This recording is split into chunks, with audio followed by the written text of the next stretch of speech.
ঠাকুরনগর ঠাকুরবাড়িতে এসে হরিচাঁদ গুরুচাঁদ ঠাকুরের বাণী পাঠ্যক্রমে রাখার বার্তা দিলেন রাজ্যের নবনিযুক্ত রাজ্যপাল।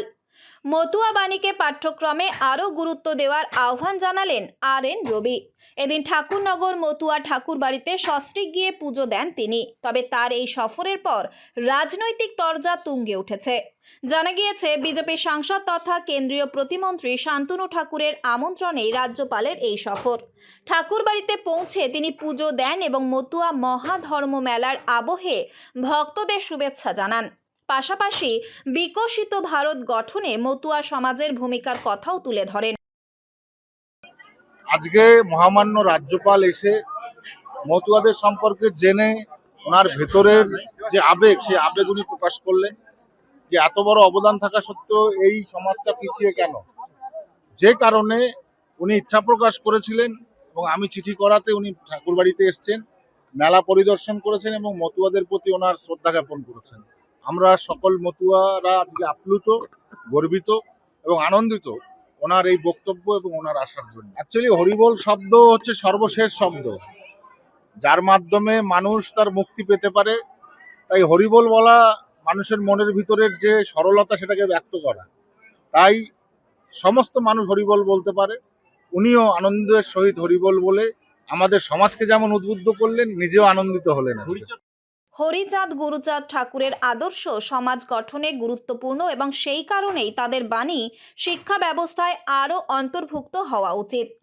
এদিন ঠাকুরবাড়ি চত্বরে চলছিল মতুয়া মহাধর্ম মেলা, যেখানে বিপুল সংখ্যক ভক্তের সমাগম হয়। রাজ্যপালের উপস্থিতিতে উৎসাহ লক্ষ্য করা যায় ভক্তদের মধ্যেও। নাট মন্দির পরিদর্শনও করেন তিনি। অন্যদিকে এই সফর নিয়ে অসন্তোষ প্রকাশ করেছেন তৃণমূল কংগ্রেসের রাজ্যসভার সাংসদ মমতা বালা ঠাকুর। তার অভিযোগ, না, আমি সেটা জানি না, আমাকে কোথাও অফিসিয়ালি ভাবে কিছু জানানো হয়নি। আমি যা কিছু জেনেছি মিডিয়ার মাধ্যমে। এটা সর্বধর্ম সর্বজাতি রাজনীতির ঊর্ধ্বে ঠাকুরবাড়ি। কিন্তু উনি যেটা করতে এসে ঠাকুরবাড়িতে এসে আমি যেটা শুনলাম সেটা হচ্ছে বড় মন্দির, মানে শ্রী শ্রী পূর্ণপ্রভু হরিচাঁদ ঠাকুরের মন্দিরে পুজো দিয়ে যুগানায়ক গুরুচাঁদ ঠাকুর তার মন্দির উনি যায়নি। ভারতের প্রধানমন্ত্রী পর্যন্ত এসেছিল বড় মায়ের ভয়ে, সেখানেও কিন্তু ঘরে আসেনি। পরবর্তীকালে উনি চলে গেল শান্তনু ঠাকুরের সঙ্গে দেখা করতে। উনি নিরপেক্ষ হয়ে যদি ঠাকুরবাড়ি আসতো তাহলে আমরা ওনাদের আরো সাধুবাদ জানাতাম, কিন্তু উনি এখানে এসছে টোটাল রাজনীতি করতে। রাজ্যপাল বড়মার ঘরে শ্রদ্ধা না জানিয়ে সরাসরি শান্তনু ঠাকুরের সঙ্গে সাক্ষাৎ করতে যান। মমতা বালা ঠাকুর কটাক্ষ করে বলেন, ঠাকুর বাড়িতে যে কেউ এলে আমরা স্বাগত জানাই, রাজ্যপালকেও জানাচ্ছি। তবে তিনি বড়মার ঘরে গেলেন না, গুরুচাঁদ ঠাকুরের মন্দিরেও পুজো দিলেন না। তিনি হয়তো জানেন না, ইতিমধ্যেই মুখ্যমন্ত্রী মমতা বন্দ্যোপাধ্যায় হরিচাঁদ ঠাকুরের বাণী পাঠ্যপুস্তকে অন্তর্ভুক্ত করেছেন এবং তার জন্মদিনে ছুটি ঘোষণা করেছেন। উনি এই ভোটের মুখে এসে উনি ওখানে নাকি বলেছে যে আমরা যদি